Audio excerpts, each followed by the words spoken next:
povos da Síria e da terra de Israel levaram presa uma menina que ficou a serviço da mulher de Naamã.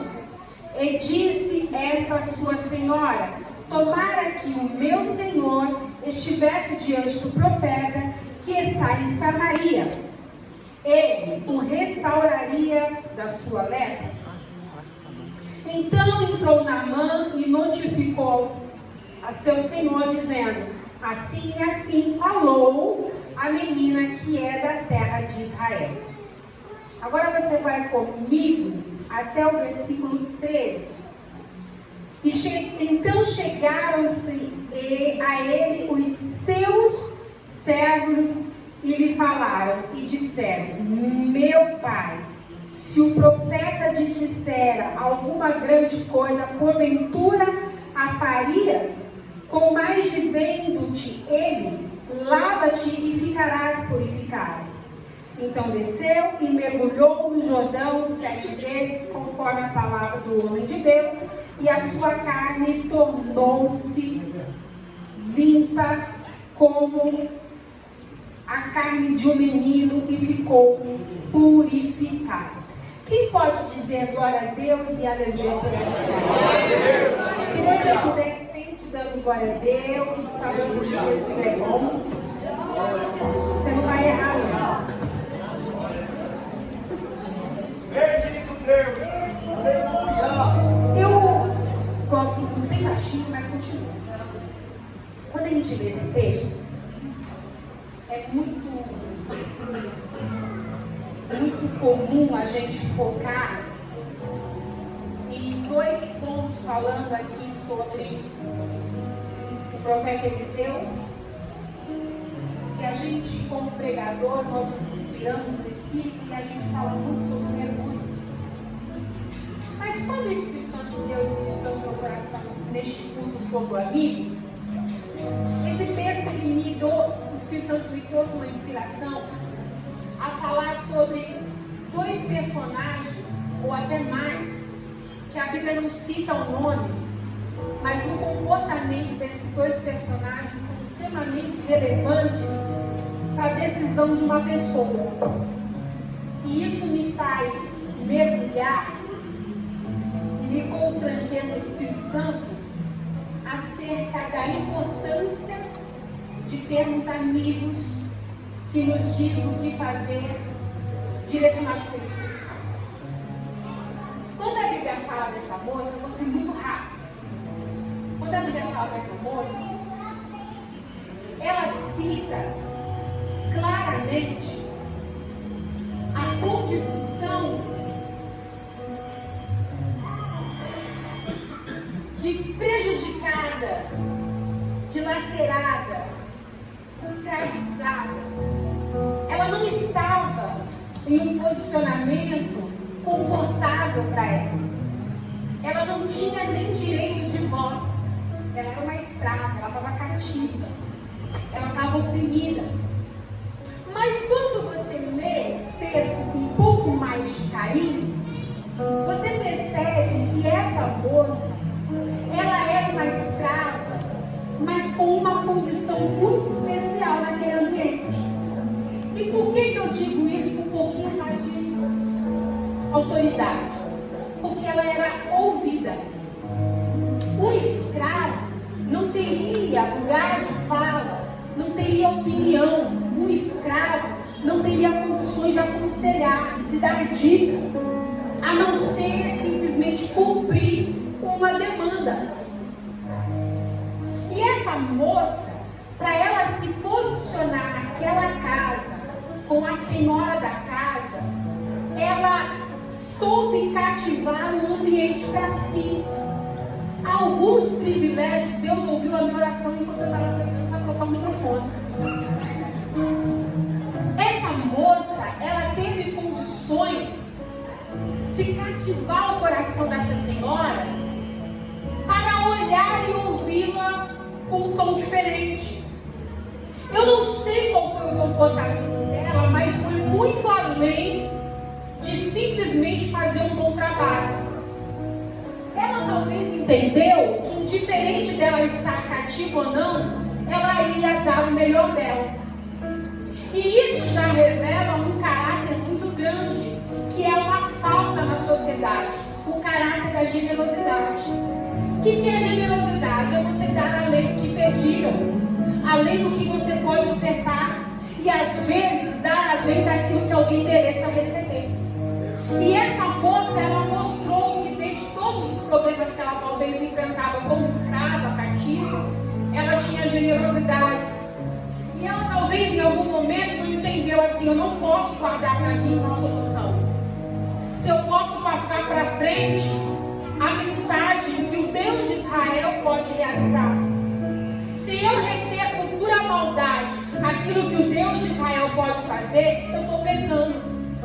E uma das coisas que a gente precisa entender como crente é que Deus quer que nós façamos aquilo que Ele nos manda fazer e não retemos aquilo que Deus quer que a gente faça, peneirando aquilo que alguém merece receber de Deus ou não, segundo o que Ele entende que merece.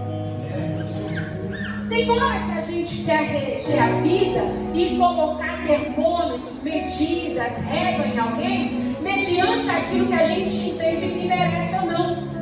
E a gente não pergunta para o Senhor o que Deus quer com aquela pessoa. Quer um exemplo? Se aquela pessoa pegou a vida toda e Deus pegou ela ontem, eu ainda carrego o pecado dela hoje. Mas eu não sei o que Deus falou com ela ontem. Essa moça entendeu muito rápido: eu não posso me intrometer naquilo que o Deus de Israel quer fazer, independente do que eu acho ou não. Porque não é sobre o que eu penso sobre o povo, é o que Deus de Israel quer fazer para o povo. E quando essa menina entende isso, ela começa a ter uma ideia. E ela coloca para fora um projeto que Deus fala assim: seja generosa. Diga assim comigo: Deus, coloque na minha vida amigos generosos. E Deus colocou aquela moça num ambiente para ela ser voz dele. Você vai falar sobre o que eu sou capaz de fazer através de pessoas que eu quero usar. Você não vai reter aquilo que você sabe que eu posso transformar. Por quê? Porque o ambiente que você está vivendo não vai justificar o que eu posso fazer. Deus não vai fazer aquilo conforme você mede pelo seu tempo. Por quê? Porque Deus não se importa, Deus não tem interesse em ficar calculando a sua rota. O tempo de Deus é diferente do seu. A maneira que Deus trabalha é diferente da minha maneira. Como Deus quer fazer é diferente do meu tempo. Ou seja, Deus simplesmente faz. Ela pronuncia. E ela é ouvida. Pasmem, uma escrava é ouvida. Talvez o desespero, pastor. Talvez a sensação de não ter mais nada para fazer, não tem para onde correr. O que me custa ouvir uma escrava? Eu não sei o que passou naquela família. Mas aquela família entendeu: vamos falar com o Deus dela. Vamos falar com o profeta que ela indicou. Vamos atender a essa situação. E a guerra, a luta, o sofrimento faz a gente dobrar a guerra. Quando a gente está aprovado, não importa com quem está na mão da nossa bênção, a gente vai. Ah, mas eu não gosto de fulano, está na mão dele a minha vitória. Eu vou fazer. Ele podia ser um grande algoz, mas eu preciso deste Deus. E eu irei chegar até ele. Sabe o que o Espírito Santo está ministrando no nosso coração? Você precisa de ter mais coragem. Uma coisa que faz a gente perder a nossa bênção, a covardia de enfrentar o problema, gritando: em nome de Jesus, eu te repreendo. Pelo poder que há no nome de Jesus, eu te expulso. Pelo poder que há no nome do Senhor Jesus, eu ordeno. Tenha coragem de colocar diante de Jesus aquilo que você precisa. Jesus, eu não posso, mas há poder no teu nome.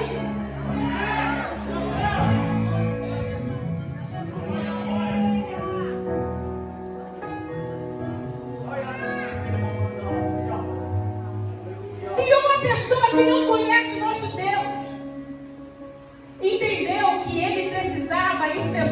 próprio ego. Quanto tempo a gente está perdendo sabendo quem Deus é? Há exemplo disso quando Jesus estava no barco e os discípulos foram lá atormentados pelaquela tempestade, aquele vento forte. E Jesus, ele se pronuncia e fala assim: vocês estão andando comigo para cima e para baixo, vendo eu fazer um monte de coisa, mas agora que vocês podem usufruir do poder que eu vos dei, por que vocês não usam homem de pouca fé? Ou seja, tem situações que Deus está permitindo você passar, não é porque Deus é maldoso, é que Deus quer que você entenda quem é você diante do processo. Ele quer que você entenda o que Ele é poderoso para fazer. Tem horas que Deus vai movimentar a nossa fé através de processo. Tem hora que Deus vai movimentar a nossa fé para ajudar alguém que está sem fé. Mas a Bíblia diz claramente que a fé sem obras ela é morta. Quem não agrada a Deus através de pronunciar o seu poder, não está agradando ao Senhor. É isso que o Senhor está falando para a igreja nos últimos tempos. Eu quero ouvir de vocês o quanto vocês confiam em mim.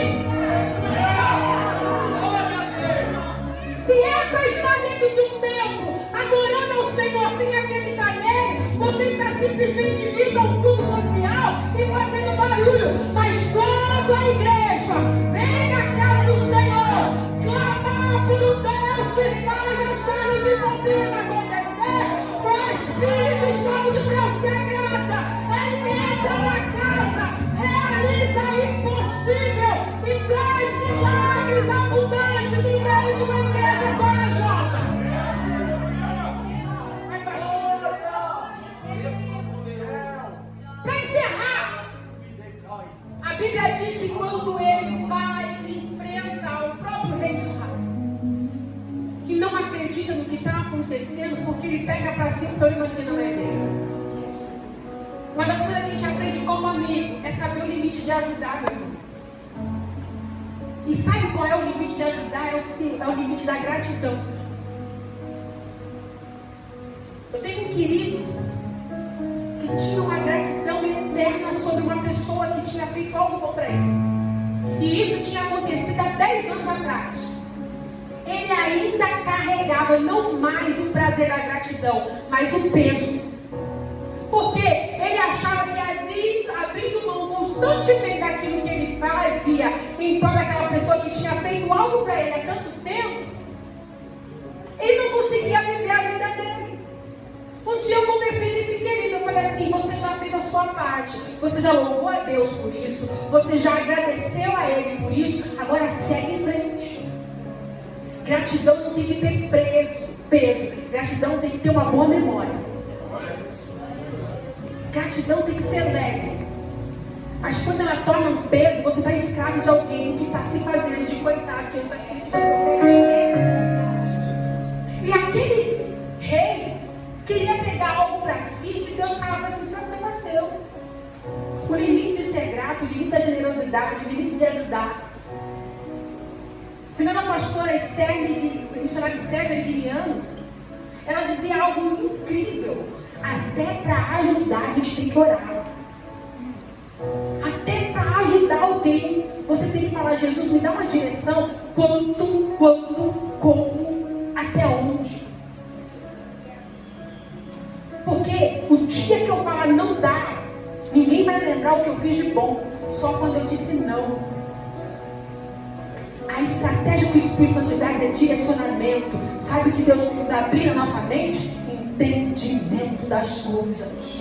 Uma igreja entendida, ela prospera e vigia, ela sai de embaraço. Mas continuando o texto para o fim, ele encontra o profeta Eliseu. O profeta Eliseu, ele dá uma ordem. Olha que interessante. 7 mergulhos no Rio Jordão. A lógica de Naamã, embora leproso, ele sabia que era coisa boa. E uma das coisas interessantes que a gente também pode aprender aqui: tem muita gente agarrada em coitadismo. Ai, eu nasci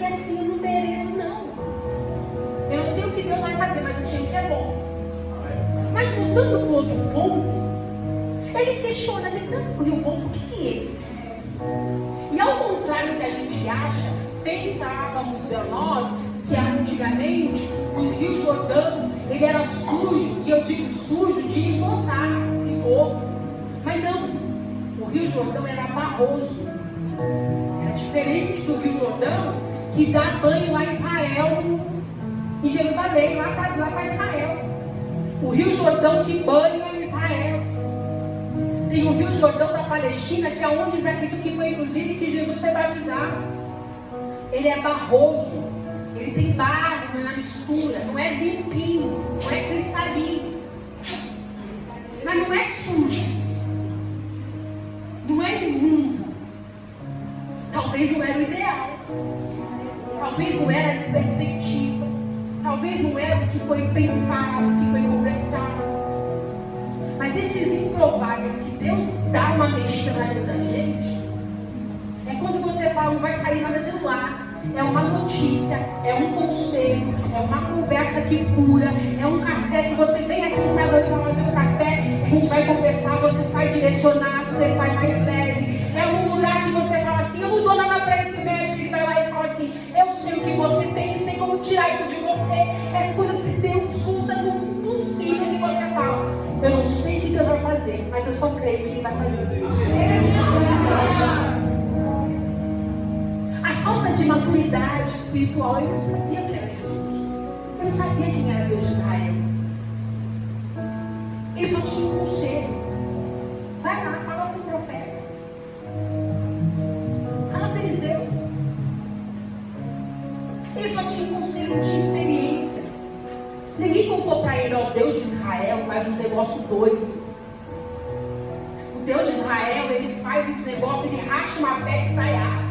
O Deus de Israel, se colocar no mar, ele abre assim, ó, do nada. O Deus de Israel faz saber e ela não queima. O Deus de Israel, ele vai até Jordão, em vez do povo pegar pedra, você vai entender como o Deus de Israel anda. Eu vou te falar uma coisa, a igreja pega e não saber quem é o Deus de Israel.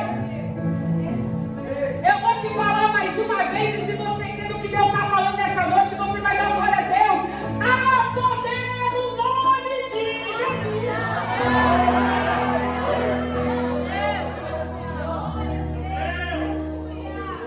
A indignação de não sabermos quem é Deus, não.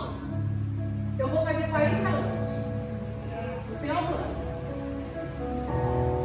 E nesses 40 anos que eu tenho de crente e de vida, eu já vi muita coisa na igreja. E Deus já fez eu viver muita coisa. Eu vivi muita coisa. E eu vi crente viver muita coisa. E a experiência que é pequena, que eu tenho com 40 anos de crente, não há outra solução. Se não for orar. Não existe nada que se resolva sem a direção de uma oração. Às vezes tem oração, pastora, que Deus vai responder enquanto a gente está lavando uma louça. Tem oração que Deus vai responder quando a gente está dirigindo um carro parado na marginal de Iteira, aquele trânsito na Jacupense, que você estava parado. E o Espírito Santo está falando com você. Tem oração que Deus vai responder quando a gente está pensando, orando, porque às vezes a gente ora pensando. Às vezes você não está conseguindo orar, mas você consegue pensar, o Espírito Santo de Deus entende. Ela está falando comigo, tem oração que Deus vai responder a gente gritando, babando, chorando. Mas Deus está ouvindo. Oração, Deus quer. Oração, Deus responde. Oração, Deus realiza. Oração, Deus faz.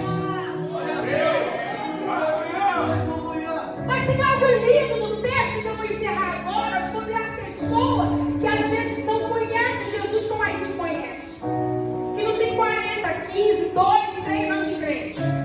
Mas ela já ouviu falar como quem se comporta diante de Deus. Tem pessoas que não precisam ser talentosas, elas precisam ser interessadas.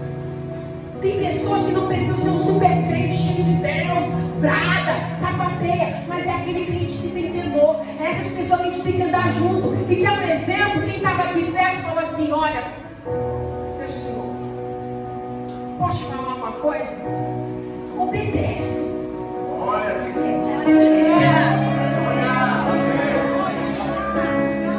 A gente não é do Deus de Israel. Mas na hora que a gente conversou com esse profeta aí, eu senti o Deus dele. É diferente. Anda com alguém que entende o que Deus falou com você. Anda com alguém que testemunhou uma palavra profética. Sabe para que serve casamento? Sabe para que serve padrinho, madrinha de casamento? É quando aquele dia que, se você um dia não brigou com o seu marido, infelizmente um dia você vai brigar. É aquele dia que você está raivosa, que quer rasgar o... Aí você vai falar com o padrinho: rapaz, eu quero ralar a cara do Paulo Henrique no asfalto. Eu não tenho marido. Aí ele vai falar assim: mulher, não faz isso não, porque no dia que você casou, dia 25 de janeiro de 2016, eu estava lá falando assim, apaixonada. Eu vi você orando, eu vi você prometendo. Eu estou aqui para falar que você tem que ficar com ele até que a morte secar. É alguém que testemunha ele e não para de pregar, não, porque eu lembro quando Jesus fez a promessa. Olha, não deixa de acreditar, não, porque mesmo que o não deu uma coisa, eu lembro quando aquele profeta levantou e falou que o Senhor estava te curando. Eu estou crendo, obedece, continua. Cerque-se de amigos que te apresentam soluções e aqueles que te lembram. Jesus falou que é para obedecer. Jesus falou que ia fazer. Jesus falou que estava tudo pronto. Jesus falou que não ia falhar. Eu estou aqui com você. Eu estou contigo e não abro. Deus vai fazer o impossível.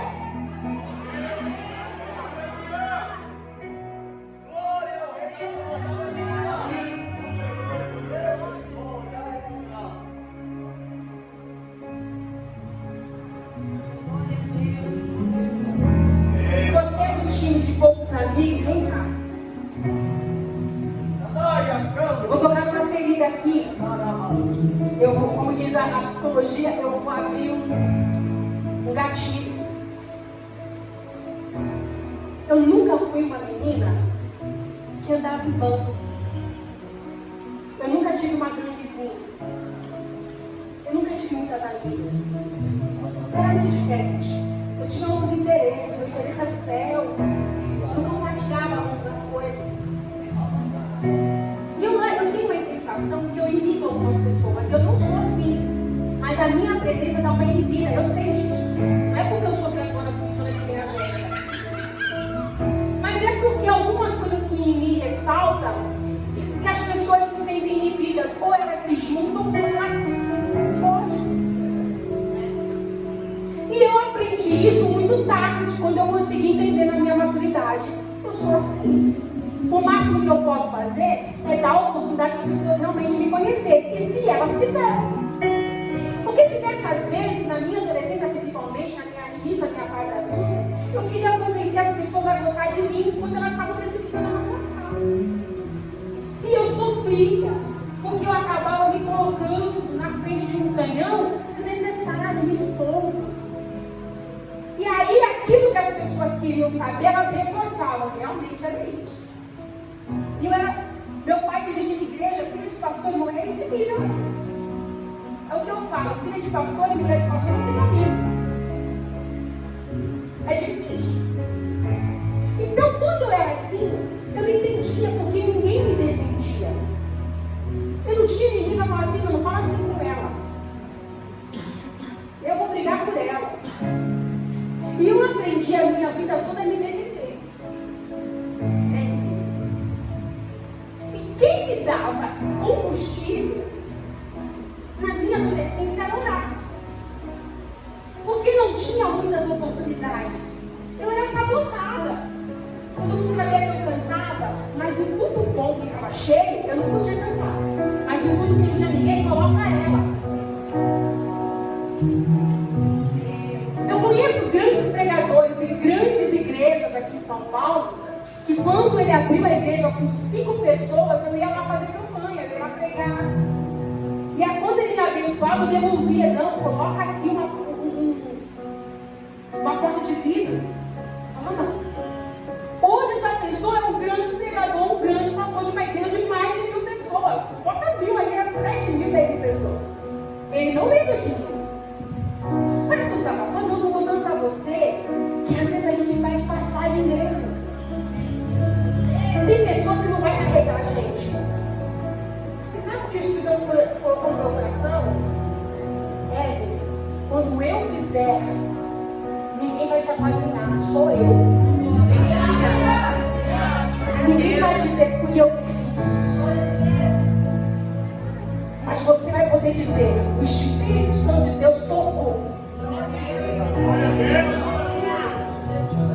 Mas é importante andar com pessoas que oram por você nas suas costas. É importante andar com pessoas que quando você não está perto, ela vai falar de você bem naquela roda. Sabe qual é o segredo? Amigos de Deus. Pede para Deus apresentar os seus amigos para você. Porque essas pessoas vão lembrar de oportunidades incríveis e vão falar, chama aí. Pega esse currículo. Tome esse contato. Porque eu vou dizendo, não tem coisa mais gostosa do que você estar num culto e você chegar do nada. Alguém está falando, Jesus, é meu sonho, não é? Do nada, irmão, seu coração ande com poucos, mas ande com quem Deus quer que você esteja. Que alguém que naquela tua fraqueza da fé, eles falam, não para. Vai dar esse mergulho sim, porque a gente já chegou até aqui na mão. A gente está junto nessa. Quer saber de uma coisa? A gente vai se juntar essa semana todinha aqui, ó. Cada um vai ligar um pro outro 3 horas da manhã, vai levantar na madrugada, a gente vai orar um pelo outro. Vamos fazer um devocional lá em casa. Pega o violão, pega o teclado, ajuda com mais alguém aí. Quem quer ser meu amigo de oração? Vamos se juntar, mas nós vai descer esse Jordão sim. Eu virei o ano falando para Jesus, Jesus, eu só quero no mínimo 3 amigos. Pelo menos um que toca o violão, para poder orar junto comigo, fazer um louvor. Jesus tem 300 pessoas que querem te buscar, porque o dia que eu estiver cansada, eles vão revezar comigo. Agora a gente ora por você.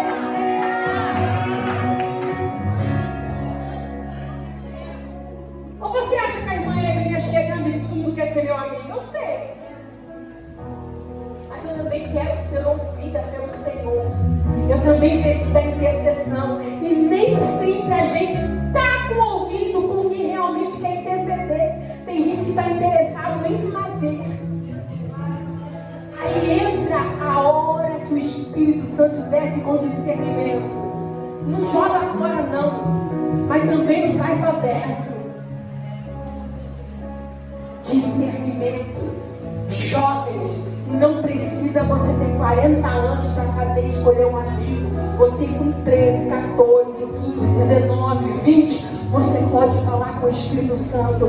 Quem é aqui que está interessado, Jesus, em ser amigo de Deus, para andar comigo? Quem é que está interessado, ao invés de passar um monte de rios de piada para mim, também falar assim, vamos lá no culto de oração hoje? Encerrar, o profeta, ele fez uma coisa tão interessante, que foi não se vangloriar daquilo que Deus queria fazer. E é muito lindo quando alguém